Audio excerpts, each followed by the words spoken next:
विराट के चार स्वरूप।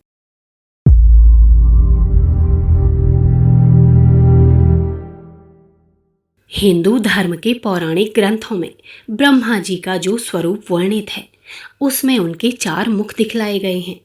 यह परमात्मा की सत्ता का एक अलंकारिक चित्र है। चार मुख उसके चार भेदों का दिग्दर्शन कराते हैं। इन चार मुखों को ब्रह्म, ईश्वर, विष्णु और भगवान कहा जाता है। वैसे तो परमात्मा एक ही है, पर उससे उत्पन्न विश्व व्यवस्था को समझने के लिए उसके चार विभाग कर दिए गए हैं। ब्रह्मा, सात्विकता की ऊंची कक्षा को ब्रह्म कहते हैं।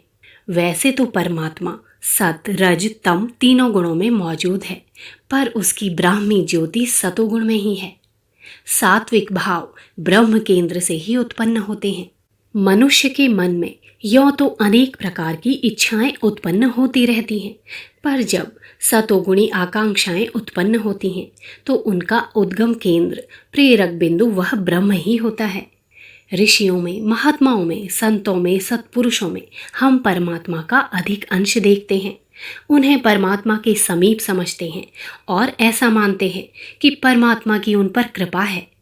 परमात्मा की विशेष सत्ता उनमें मौजूद है। यह सत का आधिक्य ही ब्राह्मी स्थिति है। पूर्ण सात्विकता में जो अधिष्ठित हो जाते हैं वे ब्रह्म निर्वाण प्राप्त कहे जाते हैं। मनुष्य की अंतःचेतना प्रकृति और पुरुष दोनों के संयोग से बनी हुई है। मन, बुद्धि और चित्त, अहंकार प्रकृति के भौतिक तत्वों द्वारा निर्मित है। जो कुछ हम सोचते, विचारते, धारण या अनुभव करते हैं वह कार्य मस्तिष्क द्वारा होता है। मस्तिष्क की इच्छा, आकांक्षा, रुचि तथा भावना इंद्रिय रसों तथा सांसारिक पदार्थों की भली बुरी अनुभूति के कारण होती है। मस्तिष्क में जो कुछ ज्ञान, गति और इच्छा है वह सांसारिक स्थूल पदार्थों के आधार पर ही बनती है। स्वयं मस्तिष्क भी शरीर का एक अंग है और अन्य अंगों की तरह वह भी पंच तत्वों से, प्रकृति से बना हुआ है। इस अंतःकरण चतुष्टय से परे एक और सूक्ष्म चेतना केंद्र है जिसे आत्मा या ब्रह्म कहते हैं। यह ब्रह्म सात्विकता का केंद्र है। आत्मा में से सदा ही सतोगुणी प्रेरणाएं उत्पन्न होती हैं। चोरी, व्यभिचार, हत्या, ठगी आदि दुष्कर्म करते हुए हमारा दिल धड़कता है, कलेजा कांपता है, पैर थरथराते हैं, मुंह सूखता है, भय लगता है और मन में तूफान सा चलता है। भीतर ही भीतर एक सत्ता ऐसा दुष्कर्म करने के लिए रोकती है। यह रोकने वाली सत्ता आत्मा है। इसी को ब्रह्म कहते हैं। असात्विक कार्य, नीचता, तमोगुण, पाप और पशुता से भरे हुए कार्य उसकी स्थिति से विपरीत पड़ते हैं। इसीलिए उन्हें रोकने की भीतर ही भीतर प्रेरणा उत्पन्न होती है। यह प्रेरणा शुभ सतोगुणी पुण्य कर्मों को करने के लिए भी उत्पन्न होती है। कीर्ति से प्रसन्न होना मनुष्य का स्वभाव है और ये स्वभाव अच्छे अच्छे, प्रशंसनीय, श्रेष्ठ कर्म करने के लिए प्रोत्साहित करता है। शुभ कर्मों से यश प्राप्त होता है और यश से प्रसन्नता प्राप्त होती है। यश ना भी मिले तो भी सत्कर्म करने के उपरांत अंतरात्मा में एक शांति अनुभव होती है। यह आत्मतृप्ति इस बात का प्रमाण है कि अंतःकरण की अंतरंग आकांक्षा के अनुकूल कार्य हुआ है। दया, प्रेम, उदारता, त्याग, सहिष्णुता, उपकार, सेवा, सहायता, दान, ज्ञान, विवेक की सुख शांतिमयी इच्छा तरंगे आत्मा में से ही उद्भूत होती हैं। यह उद्गम केंद्र ही ब्रह्म है। वेदांत दर्शन ने सारी शक्ति के साथ यही प्रतिपादित किया है कि आत्मा ही ईश्वर है। तत्वमसि, सोहम, शिवोहम, अयम आत्मा ब्रह्म, ऐसे सूत्रों का अभिप्राय यही है कि आत्मा ही ब्रह्म है। ईश्वर का प्रत्यक्ष अस्तित्व अपनी आत्मा में ही देखने की वेदांत की साधना है। अन्य ईश्वर भक्त भी अंतःकरण में परमात्मा की झांकी करते हैं। असंख्यों कविताएं एवं श्रुति वचन ऐसे उपलब्ध होते हैं जिनमें यह प्रतिपादन किया गया है कि बाहर ढूंढने से नहीं, अंदर ढूंढने से परमात्मा मिलता है। संत कबीर ने कहा है कि परमात्मा हमसे 24 अंगुल दूर है। मन का स्थान मस्तिष्क और आत्मा का स्थान हृदय है।